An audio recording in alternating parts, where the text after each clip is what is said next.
Hello everyone. In this video, we will explore the power xn problem, a classic coding interview question.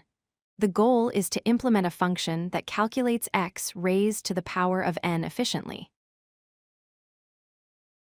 Let's first understand the inputs and outputs. We are given a base number, x, which is a floating point value, and an exponent, n, which is an integer. We need to compute x to the power of n, for example. If x is 2.0 and n is 10, the result should be 1024.0. The most straightforward solution is to use a simple loop.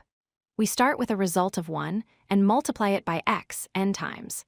However, this linear approach has a time complexity of big O of n. If n is very large, like 2 billion, this loop will run too long and result in a time limit exceeded error.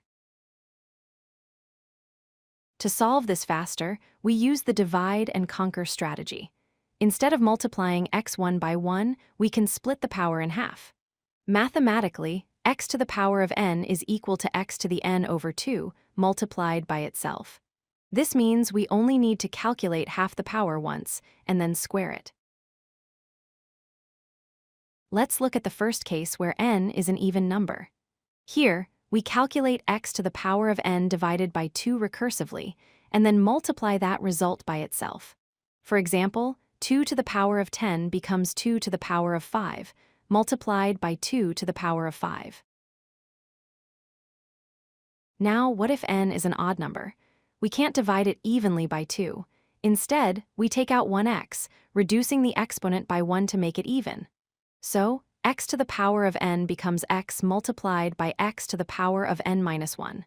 For example, 2 to the 5th becomes 2 times 2 to the 4th. We also need to handle negative exponents. If n is negative, remember that x to the power of negative n is just 1 divided by x to the power of positive n, so we can invert x and make n positive, then proceed with our standard algorithm. Here is a visual trace of calculating 2 to the power of 10. Notice how quickly the exponent decreases, from 10 to 5 to 4 to 2 to 1 and finally to 0. This tree is much shorter than a loop that runs 10 times. This method is called binary exponentiation.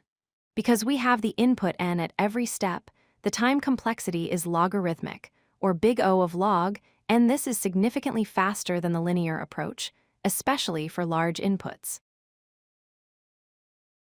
Here is the code logic. We have a base case where if n is 0, we return 1. We handle negative n by inverting. Then, we check if n is even or odd and apply the respective recursive formula. This ensures an efficient and clean solution. To wrap up, binary exponentiation allows us to calculate powers in logarithmic time. Remember to handle the 3 main states: even powers, odd powers, and negative exponents. This is a powerful technique useful in many competitive programming scenarios. If you like this video, hit that like button and don't forget to subscribe. Visit codelucky.com for more such useful content.